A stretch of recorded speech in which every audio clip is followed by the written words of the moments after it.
Olá, pessoal, bom dia. Bom dia aí, segundo ano enfermagem, tudo bom? Hoje nós vamos dar continuidade na nossa disciplina de semiologia e semiotécnica e a gente vai estar conversando hoje sobre sinais vitais. Então, o que são sinais vitais? São sinais das funções orgânicas básicas, sinais clínicos de vida que vão refletir o equilíbrio ou desequilíbrio resultante das interações entre os sistemas do organismo e uma determinada doença. Então, os sinais vitais, pessoal, eles são os indicadores das condições de saúde de uma pessoa. E eles podem nos orientar a algum diagnóstico inicial ou até mesmo acompanhar a evolução do quadro clínico de um paciente também. Então, basicamente, os sinais clínicos eles vão nos orientar e nos indicar alguma anormalidade. Então, o objetivo principal da gente realizar a verificação, a aferição dos sinais vitais do paciente. Primeiro é controlar o estado dinâmico, controlar esse equilíbrio. E também nós termos essas informações e monitorizar alguma doença, avaliar o paciente se está tudo normal ou não. E existe também algumas situações no qual a gente vai aferir esses sinais, Por exemplo, é quando o paciente ele é admitido no serviço de saúde, quando ele dá a entrada. Avaliar também nas visitas domiciliares, no próprio hospital, naquela rotina que tem, do técnico de enfermagem, tá sempre aferindo aí os sinais vitais, ou antes ou depois de algum procedimento cirúrgico, de uma transfusão de sangue, ou até mesmo quando as condições estiverem alteradas, do paciente também, antes e após alguma intervenção de enfermagem que pode influenciar os sinais vitais, ou então algum sintoma específico, que seja realmente necessário essa aferição. Então, é muito importante que a gente consiga diferenciar sinal de sintoma, porque não é a mesma coisa. Sinal vem do latim signalis, que significa manifestação, indício ou vestígio. Ou seja, são manifestações clínicas visíveis e perceptíveis pelo profissional. Por exemplo, o tumor, a presença de tumor no paciente, claro que é um tumor mais palpável, um tumor mais crônico, o tamanho maior, a gente consegue palpar. Por exemplo, o tumor de mama, se for aquele tumor, aquele câncer mais avançado, a gente consegue já palpar o nódulo. Então, a gente considera isso como sinal. Por quê? Porque a gente está visualizando. É algo assim perceptível pelo técnico de enfermagem, pelo enfermeiro, pelo médico. Já sintoma significa acontecer. Então, são manifestações subjetivas percebidas pelo paciente relatados ao profissional. Por exemplo, a dor. A dor ela é algo muito subjetiva, Tem pessoas que sentem dor, tem outras pessoas que não sentem a dor.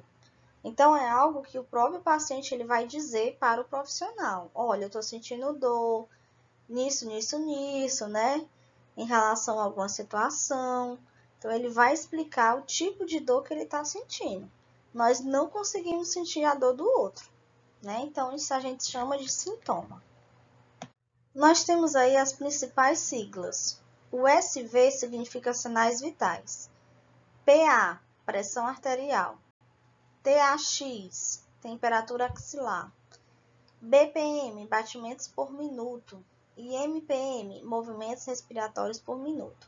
Então, toda vida que a gente for fazer a evolução, desse paciente, fazer o registro no prontuário, nós vamos colocar os sinais vitais, Por exemplo, aí o SV, a gente coloca SV, 2 pontos, e vai colocar qual é o sinal vital. É a frequência cardíaca? É a pressão arterial? É a temperatura, qual é o sinal vital que está sendo aferido. Então, a gente vai colocar essas siglas para poder facilitar esse registro no prontuário. O primeiro sinal vital, extremamente importante para a gente conseguir aferir, é o pulso. O pulso também a gente chama de frequência cardíaca, é a mesma coisa. Ou seja, é a ondulação exercida pela expansão das artérias, seguida por uma contração do coração. Né? Então, por exemplo, o coração ele tem a função de bombear o sangue, então ele vai realizar o batimento cardíaco. Em cada batimento cardíaco, vai ocorrer uma pressão contra a parede de alguma artéria, né? Ou de todas as artérias. Então, essa pressão exercida pelo sangue contra a parede arterial, nós chamamos aí de frequência cardíaca ou de pulso, certo? Então, vários são os locais para a gente conseguir verificar ou aferir o pulso. Por exemplo, nós temos aí a artéria carótida, a artéria femoral, apical, temporal, radial, braquial, popilítea, pediosa, tibial, posterior. Então, aqui são os principais locais onde a gente vai conseguir identificar e palpar essa artéria, tá? E fazer a contagem aí dessa pulsação. Na região do nosso pescoço, exatamente aí entre a laringe e a região anterolateral, né? Então, a gente vai ter o pulso carotídeo. Se vocês tocarem aí no pescoço de vocês, vocês vão sentir esse pulso carotídeo batendo. O que é que isso significa? Que o coração está batendo normalmente. Está ocorrendo aí o débito cardíaco, esse sangue está sendo enviado pelo ventrículo esquerdo, né? Para o restante do nosso corpo. Então, está ocorrendo aí o ciclo cardíaco. Então, para mostrar aqui para vocês a localização anatomicamente, né? Nós temos a artéria carótida, tá? Exatamente nessa região aí, entre laringe e a região anterolateral do esternocleidomastoide, né? Ou seja, do músculo, localizado nessa região. O pulso braquial também ele é bastante utilizado, principalmente quando a gente vai aferir aí a pressão arterial, né? Que a gente localiza aí o pulso braquial para colocar exatamente a campânula do estetoscópio. Então, nós temos aí a superfície medial do terço médio do braço entre os compartimentos musculares anterior e posterior. Então, exatamente nessa região, eu vou conseguir palpar na região aí do nosso cotovelo, né? Região anterior, eu vou conseguir palpar e localizar o pulso braquial. Ele é muito utilizado em crianças, né, em bebês.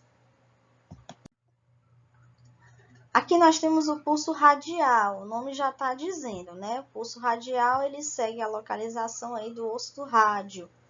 Então, a gente vai conseguir localizar também, contar por 1 minuto, para verificar qual é a pulsação por minuto, qual é a frequência cardíaca por minuto. Nós temos o pulso femoral.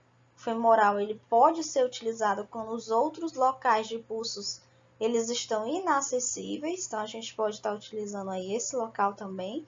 Ele fica localizado entre a distância média entre o tubérculo púbico e a espinha ilíaca antero-superior, anatomicamente, tá? Então a gente consegue localizar próximo à região da virilha. Localizou, conta por 1 minuto também. Aqui nós temos o pulso popilíteo, que também é utilizado, né? Raramente, mas se utiliza. É a parte posterior da perna na altura do joelho. Então, aqui atrás, aqui onde tem a região do joelho, na parte mais atrás, a gente consegue localizar esse pulso popilíteo. Pulso pedioso. O pedioso fica na região dorsal, né, no dorso do pé, lateralmente ao tendão do extensor longo do hálux. O hálux é exatamente o nosso dedão, né, nosso dedão aqui do pé, tá certo? Então, para a gente identificar esse pulso, às vezes a gente pede o paciente para elevar o dedão, levantar assim um pouquinho. Quando a gente levanta, a gente consegue palpar o pulso pedioso exatamente nessa região aqui. Aqui nós temos a região de pulso tibial posterior. Então, ele fica próximo aí do osso da tíbia e próximo à região do calcanhar também, tá? Então, a gente também consegue localizar dessa forma.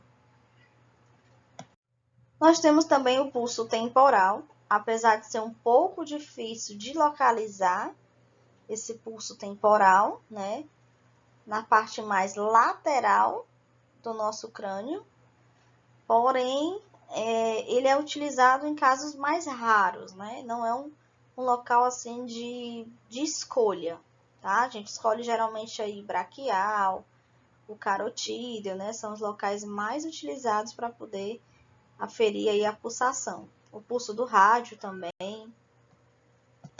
Então, meninos, aqui nós temos os locais de avaliação do pulso, né? No qual a gente deve palpar, sentir e contar até 1 minuto essa pulsação. Em pacientes conscientes, nós temos a artéria radial. Já em pacientes inconscientes, a gente vai palpar a cartilagem tireoide, deslizando os dedos lateralmente até sentir o pulso. E também serve aí para adultos e crianças acima de 5 anos. Então, nós temos aí o pulso carotídeo. O pulso femoral também pode ser utilizado como segunda opção em pacientes inconscientes, tá?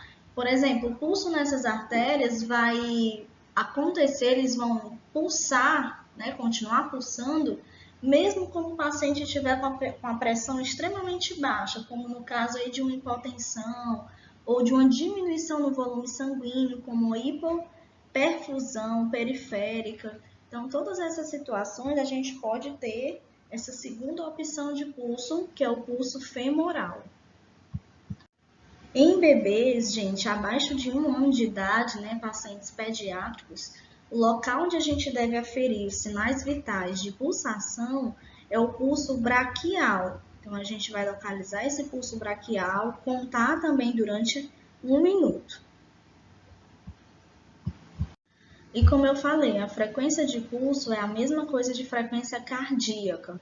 Então, essa tabela vai nos mostrar o padrão de referência que a gente deve se basear nos valores aceitáveis, né? Nas variações aceitáveis de acordo com a frequência cardíaca. Então, nós temos a idade de lactante, 120 a 160 batimentos por minuto, tá? Esse valor tem que dar aí de 120 a 160 durante 1 minuto, essa pulsação. O infante de 90 a 140, idade de pré-escolar de 80 a 110, o escolar de 75 a 100, o adolescente de 60 a 90 batimentos por minuto e o adulto de 60 a 100 batimentos por minuto. Então, a gente pega um paciente, por exemplo, aí de 25 anos de idade, então é um paciente adulto. No adulto, a gente vai palpar, geralmente, o pulso da carótida ou pulso radial, né, que é o mais comum, e nós vamos sentir aí até 1 minuto e o valor tem que dar no padrão de referência que é entre 60 a 100 batimentos por minuto. Aqui nós temos o procedimento padrão para a gente aferir o pulso de uma pessoa, né? Primeiro a gente deve lavar as mãos ou utilizar o álcool em gel, colocar esse paciente sentado ou deitado, com esse braço apoiado, né, numa mesa, numa cadeira, e a palma da mão voltada para baixo. Com os nossos 3 dedos médios da mão, a gente vai localizar, a gente vai palpar esse pulso, né, ou essa artéria radial, na face interna do punho. Então, justamente no sentido aí do osso radial. Quando a gente sentir que essa artéria está pulsando, a gente vai começar a contar os batimentos cardíacos até 1 minuto. Então, só relembrando, né? O paciente chega para o atendimento e o pulso dele está acima de 100 batimentos por minuto. Lembra que eu falei do padrão de referência? O padrão de referência é de 60 a 100 batimentos por minuto. Quando está acima de 100, a gente chama de taquicardia. Quando ocorre uma diminuição na frequência de pulso, ou seja, quando está abaixo de 60, nós chamamos que esse paciente ele tem uma bradicardia, tem uma diminuição nesse pulso. Ou quando a frequência está normal, a gente fala que ele é normocárdico, ou seja, está tudo normal, está dentro dos padrões de referência. Nós temos um outro parâmetro de sinal vital que é a respiração. Então, o que é a respiração? A entrada de oxigênio durante o processo de inspiração e a eliminação de CO2, de dióxido de carbono, pela expiração. Então, por que isso acontece? Porque tem uma finalidade de efetuar as trocas gasosas entre a corrente sanguínea e o ar dos pulmões, tá, pessoal? Então, ocorre aí um processo chamado de hematose no nosso corpo, exatamente nos alvéolos pulmonares. A hematose é a transformação do sangue venoso em sangue arterial por meio de oxigenação nos pulmões. Então, o oxigênio ele é fundamental para fazer com que as nossas células elas fiquem vivas, né? Elas tenham uma sobrevivência. Então, o oxigênio ele é muito utilizado pelas nossas células para poder realizar um processo chamado de respiração celular, no qual a célula ela consegue produzir energia. Tá? Então, é fundamental que esse oxigênio ele consiga chegar até as nossas células. Então, aqui só para mostrar para vocês, né, onde ocorre o processo de hematose, que é a troca de gás oxigênio por gás carbônico na região dos alvéolos, que é uma região dos nossos pulmões. Nós temos aqui uma tabelinha que é o parâmetro de normalidade, né, de acordo com essas variações aceitáveis da frequência respiratória. Então, nós temos o recém-nascido, a frequência respiratória durante 1 minuto é de 30 a 60, no lactente de 30 a 50, na criança pequena de 2 anos de 25 a 32, na criança de 20 a 30, no adolescente 16 a 20 e no adulto, que é o mais comum, é de 12 a 20 respirações por minuto, tá? Então, a gente vai contar esse ciclo aí de inspiração e expiração é um ciclo.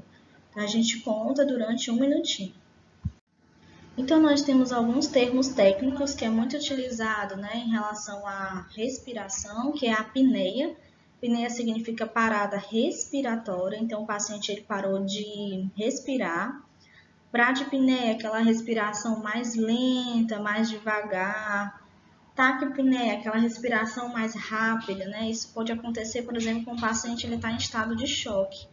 Então, quando ele está perdendo muito sangue, por exemplo, o choque hipovolêmico, vai chegar um momento que essa respiração ele vai acelerar, vai ser mais rápida. O corpo tentar compensar a falta de oxigênio nos nossos tecidos. Dispneia, aquela respiração difícil que precisa de algum esforço, né? Geralmente aí dos músculos acessórios do nosso corpo, em especial aí o diafragma. Ortopneia é a incapacidade de respirar facilmente, exceto na posição ereta. Então, nós vamos precisar de um relógio com ponteiro de segundos ou um cronômetro e vamos precisar de papel e caneta para a gente poder anotar essas informações, para a gente poder aferir aí a frequência respiratória do paciente. Pessoal, de antemão, o primeiro ponto importante é lavar as mãos, né? Higienizar essas mãos da forma correta, orientar o paciente, no caso, quanto ao exame, outro tipo de exame que ele for fazer, porque a gente não orienta quando vai contar o padrão respiratório, porque pode ter alguma alteração se a gente falar para o paciente, pode ficar nervoso, e aí aumentar a frequência respiratória. Não deixar o paciente perceber, né, que está sendo contado os movimentos respiratórios, contar pelo menos durante 1 minuto, né, lavar as mãos e anotar no prontuário. Então, a gente vai contar o ciclo. Um ciclo corresponde ao processo de inspiração e expiração. É quando o nosso abdômen ele levanta e ele desce. Então, a gente conta uma respiração por minuto e assim vai, tá? O ideal em adulto, como eu falei, é de 12 a 20.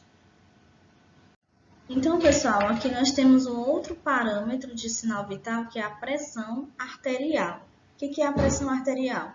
é uma força que é exercida pelo sangue contra a parede interna da artéria.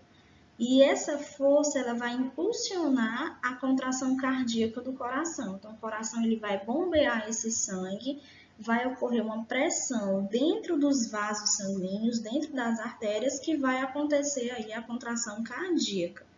A pressão arterial ela varia muito de acordo com a idade do paciente, se ele está ou não realizando atividade física, se ele está com algum problema emocional, porque todos esses fatores eles podem alterar os parâmetros de pressão arterial desse paciente. Então, nós temos aí a pressão sistólica e a pressão diastólica. Então, pessoal, quando o coração ele contrai, né, a gente está exercendo aí a pressão sistólica, a pressão máxima. Mas quando a pressão do sangue nos vasos ele encontra-se na fase de relaxamento, a gente chama de período de repouso, que é a pressão diastólica, quando o coração está em repouso. Então, por exemplo, fulano de tal está com a pressão 12 por 8, a gente fala muito isso, né? 120 por 80. O 120 aí é a pressão sistólica e o 80 é a pressão diastólica. Os equipamentos que a gente utiliza para poder aferir a pressão arterial, podemos utilizar o aparelho analógico, tá? É esse aparelhozinho que é o mais utilizado no serviço de saúde, no qual a gente tem um manguito, né? Uma braçadeira, a gente vai ter a braçadeira de acordo com o braço do paciente. Um estetoscópio é fundamental para a gente poder auscultar, ou também um aparelho digital, só que o digital não é mais comum, né? Não é tão comum porque ele pode apresentar erro, mas o analógico ele é mais seguro para ser utilizado aí nos serviços de saúde. Mostrando aqui para vocês, o estetoscópio ele é dividido em algumas partes. Essa partezinha aqui, ó, da ponta, é chamado de oliva, olivas auriculares. Essas olivas elas ficam dentro do nosso ouvido. Então, nós temos a haste, onde esse som passa, o tubo de condução, campânula e o diafragma, tá? Então, essas são as partes aí de um estetoscópio. Então, aqui nós temos um tubo de borracha, que ele é conectado ao esfigmomanômetro, tá? Que é esse aparelhozinho aqui. Nós temos a bomba, a válvula e o tubo de borracha. Esses são os aparelhos para aferir a pressão arterial.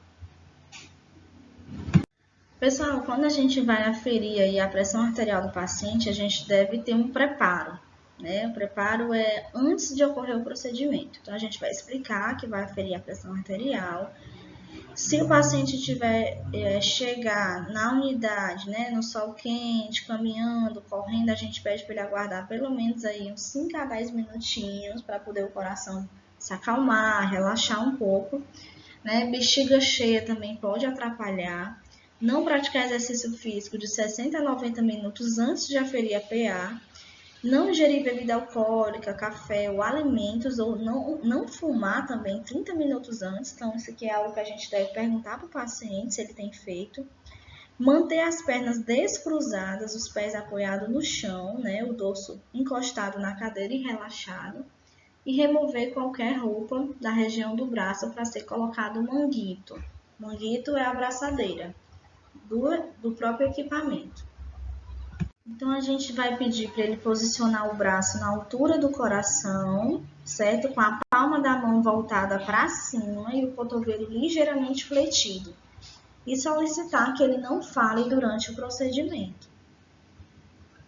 Então, para a gente evitar erros, por exemplo, né, de valores de pressão arterial, existem 2 métodos que eu sempre recomendo fazer, que é o método palpatório e o método auscultatório, tá? Então, continuando aqui o procedimento de medida, né? Colocar o paciente em local calmo, permitir que ele repouse, pelo menos durante 5 minutinhos, para o coração ir se acalmando, como eu falei.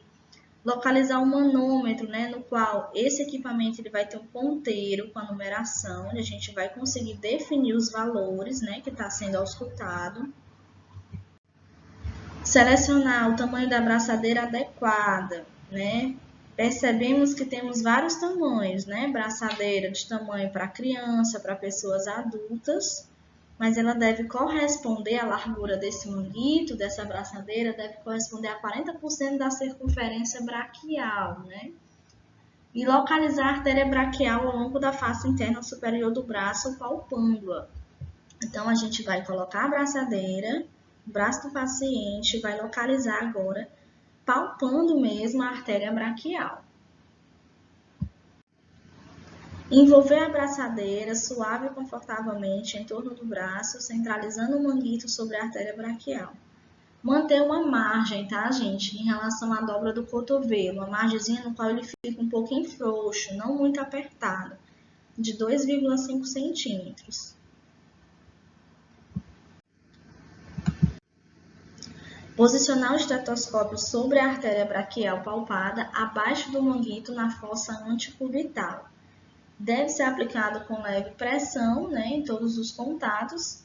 As olivas também devem estar voltadas para frente para colocar aí no nosso ouvido, para a gente conseguir escutar. A gente vai localizar exatamente aí a artéria braquial, tá certo? E vai posicionar o estetoscópio sobre essa artéria braquial palpada. Então, nós vamos fechar a válvula da pera e insuflar o manguito rapidamente até 30 milímetros de mercúrio acima da pressão sistólica registrada. Então, antes já tem que ser feito o método palpatório. Eu vou deixar um videozinho para vocês, pessoal, porque assim, só falando e não mostrando o procedimento fica até difícil de entender. Mas eu vou disponibilizar também, além dessa aula, uma videoaula explicando como fazer o procedimento, tá bom? Então, o próximo passo é desinsuflar, né, abrir essa válvula, onde a gente vai desinsuflar o manguito, de modo que a pressão ela vai caindo de 2 a 3 milímetros de mercúrio por segundo. Então, a gente vai visualizar isso no manômetro, tá? Onde a gente vai ver que está caindo aí os ponteiros e passando pelos valores de pressão. Identificar a pressão sistólica máxima, né, corresponde ao manômetro, né, o ponto aí do primeiro batimento audível. Então, o primeiro batimento a gente considera a pressão sistólica e o último batimento é a pressão diastólica. Então, o último batimento audível a gente vai escutar através do estetoscópio e vai perceber que o último batimento é a pressão diastólica. Ok? Então, para a gente poder repetir esse procedimento, a gente vai ter que esperar aí de 1 a 2 minutinhos, né, para que realmente haja a liberação do sangue pelos vasos. Então, não deixem de assistir o vídeo que eu vou disponibilizar aqui também junto com essa minha videoaula, que aí vai explicar bem direitinho para vocês como é que faz o procedimento de aferição da PA. Eu coloquei essa tabelinha para vocês com a tabela de referência para aferir pressão arterial em adultos maiores de 18 anos, tá? Então, são pessoas adultas. Então, nós temos aí categoria normal. Quando é que é normal? É quando se tem menor de 130 da pressão sistólica e menor de 85 pressão diastólica. Normal alta, de 130 a 139 sistólica e diastólica 85 a 89. E aí nós temos considerada a hipertensão leve, moderada e grave, gravíssima, tá? Leve é quando é de 140 a 159, pressão sistólica, né? E gravíssima aí a gente considera acima de 210, tá? Então, o paciente chegou com a pressão 21 por 12, né? Ou seja, 210 de sistólica e 120 de diastólica. Então, pacientes assim é muito complicado, né, gente? Então, tem que realmente, se você estiver numa unidade de saúde, no posto, você tem que encaminhar imediatamente para o hospital, tá bom? Para poder tomar medicação endovenosa, para baixar essa pressão aí que está altíssima. E pode causar vários problemas. Um outro parâmetro extremamente importante é a nossa temperatura, né? Que também é um sinal vital. O que é a temperatura? É o nível de calor que chega a um determinado corpo. Então, tem um calor produzido pelo nosso corpo e um calor perdido. Então, essa diminuição entre calor produzido e calor perdido, nós temos aí a temperatura corporal. Quem faz esse controle da nossa temperatura é o nosso sistema nervoso. numa regiãozinha chamada lá no nosso cérebro, né, no nosso encéfalo, que é chamada de hipotálamo. Então, o hipotálamo anterior, ele vai controlar a perda de calor. Já o hipotálamo posterior, ele vai controlar a produção de calor. E também nós somos considerados seres homeotérmicos, ou seja, nós somos organismos capazes de regular nossa própria temperatura, independente da temperatura do ambiente.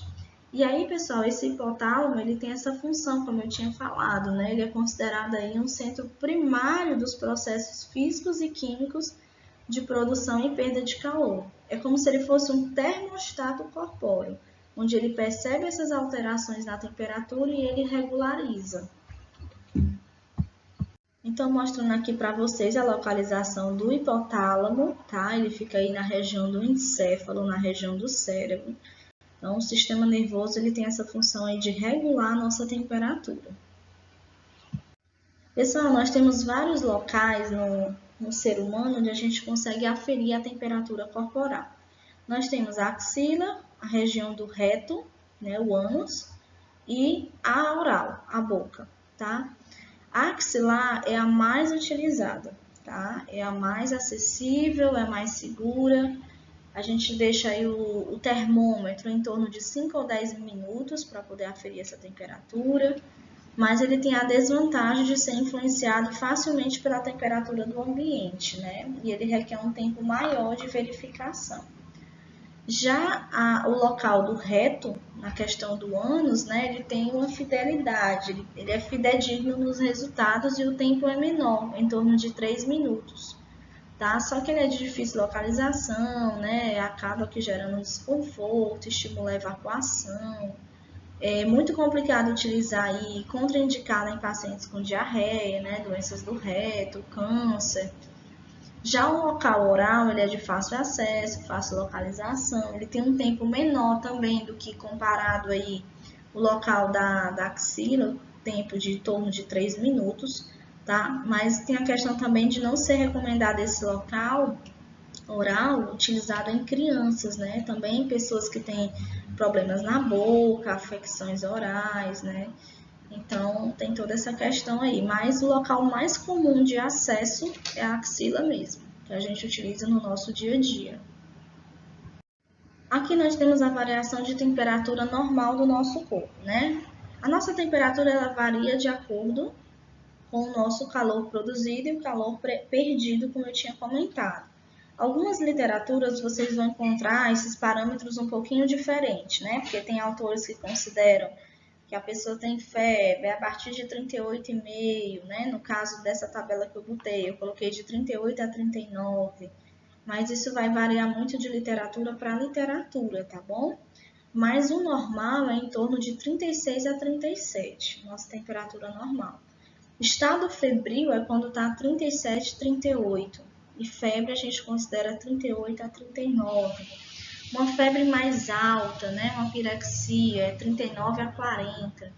E uma febre extremamente alta, né, uma hiperpirexia, é em torno aí de 40 a 41 de temperatura. Então, o paciente aí já pode entrar em coma, já tem que ser medicado, internado, com a temperatura dessa bem alta, tá bom?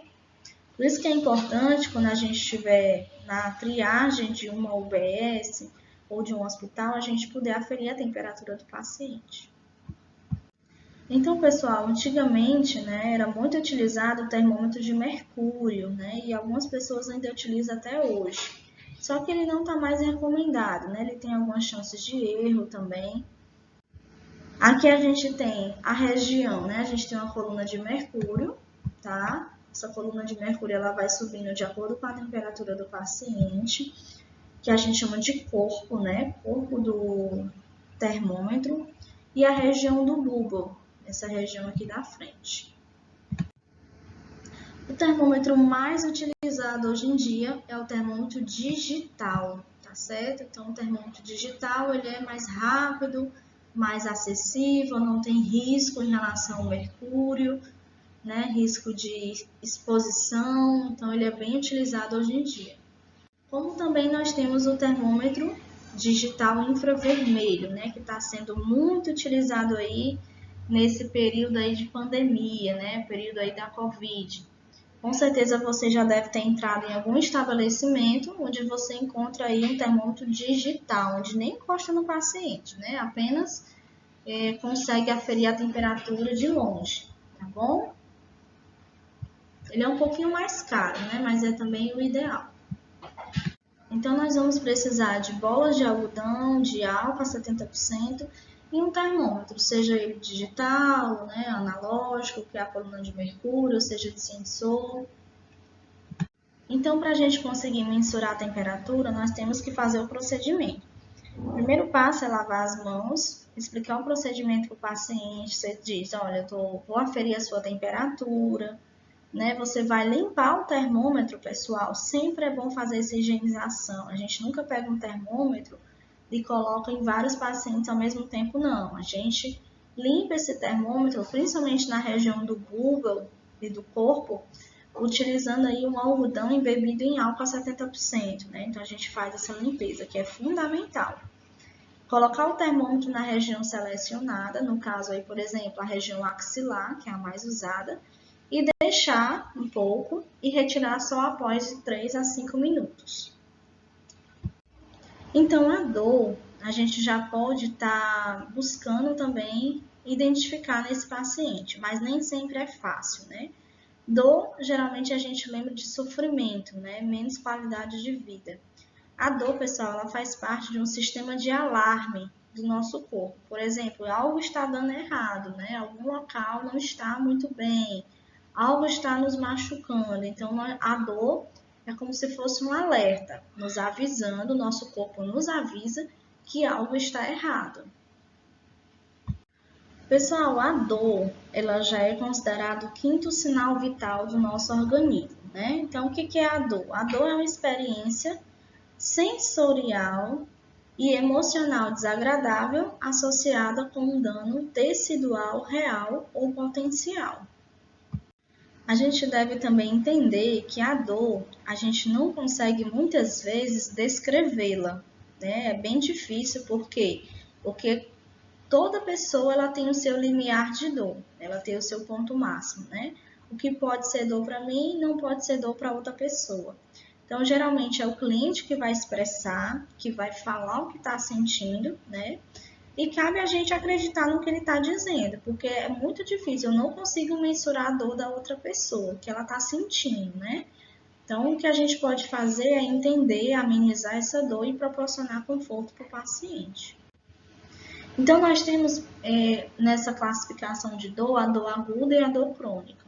A dor aguda, ela tem uma causa detectável, né? Uma dor onde a gente tem uma causa específica. Já a dor crônica é uma dor de uma doença que já tem há muito tempo, né? Que geralmente ela não desaparece após a cura daquela lesão, daquela ferida, daquela doença. Já a dor aguda, ela tem a duração menor, ela consegue desaparecer, então geralmente é menos de 3 meses, né? A dor aguda, ela também apresenta uma resposta limitada de dano ao tecido e dano emocional. Já a dor crônica, ela é relacionada a processos patológicos crônicos, né? Porque o paciente já tem muito tempo que tem essa dor. Vamos lembrar aí, por exemplo, da dor de câncer, né? Uma dor de câncer, um câncer bem avançado, dor nos ossos, né? Dor na região do pulmão, da mama, então já é uma dor mais crônica. Na dor aguda, quando você tem o tratamento, essa dor ela passa, né? E aí, como eu falei, na dor crônica não, essa dor ela persiste por mais de 3 meses. E aí nós temos os tipos de dor, né? Vários tipos de dor de acordo com a estrutura. Por exemplo, dor de cãibra, né? Aquela dor contínua. É muito causada no nosso músculo. Às vezes é um mau jeito, às vezes é uma falta de alguma proteína, né? Que pode causar essa cãibra. Geralmente é na nossa panturrilha, né? Que a gente sente bastante. Como também tem outras pessoas que sentem cãibra em outros lugares, né? Como a região do abdômen. Aquela dor como se fosse aguda, né? Tem a ver aí com a estrutura de um nervo, né? De uma raiz nervosa. Aquela dor mais viva, como se fosse um relâmpago, que vem e que passa. É uma dor de nervo. aquela dor mais ardente, né, pressionando, ferroando, então significa que é no nervo simpático. Já aquela dor mais profunda, importuna, né, a gente tem aquela dor mais aguda, é a dor de osso, né? Aquela dor mais nítida, intensa, intolerável, aquela dor de fratura. Fratura, quem já teve sabe que é uma dor muito grande. Tipo de dor latejante, né? Aquela que fica latejando, difusa. Geralmente a estrutura aí é vascular, né? É no vaso sanguíneo. Então, nós temos algumas medidas que a gente pode estar utilizando aí, né? Medidas tanto medicamentosas para poder aliviar essa dor, tá? Mas lembrando que somente o médico ele pode prescrever as medicações para o paciente, tá bom? Nem o técnico de enfermagem, nem o enfermeiro pode estar aí medicando, tá bom? Mas nós temos as medidas também não medicamentosas para o alívio da dor, como por exemplo, massagem, alongamentos, né? Então são medidas de meios físicos. Medidas educativas, né? Escape de dor, aquela orientação, trabalhando mais a parte emocional do paciente, né? Técnicas de relaxamento, de distração também. Por exemplo, a acupuntura, que é muito utilizada, né, para alívio da dor. Tem muita gente que tem dor de cabeça, dor de coluna, que utiliza muito a acupuntura. O reiki, que também é utilizado, né, medidas alternativas. E a hipnose. Então, nós temos várias medidas consideradas hoje para tentar aliviar essa dor, seja uma dor de origem física, seja uma dor de origem emocional. Né? E aí vai depender de cada paciente, como eu falei. A dor, ela depende de cada pessoa. Cada pessoa ela tem o seu limiar de dor, né? Tem o seu limite, tá bom? E aí, pessoal, a gente encerra a aula de hoje, tá bom? Espero que vocês tenham entendido um pouquinho aí dos sinais vitais. E não deixem de assistir os vídeos, né? Que eu tô postando aí também, junto no Google Classroom, tá certo? Um abraço a todos e boa semana e bons estudos.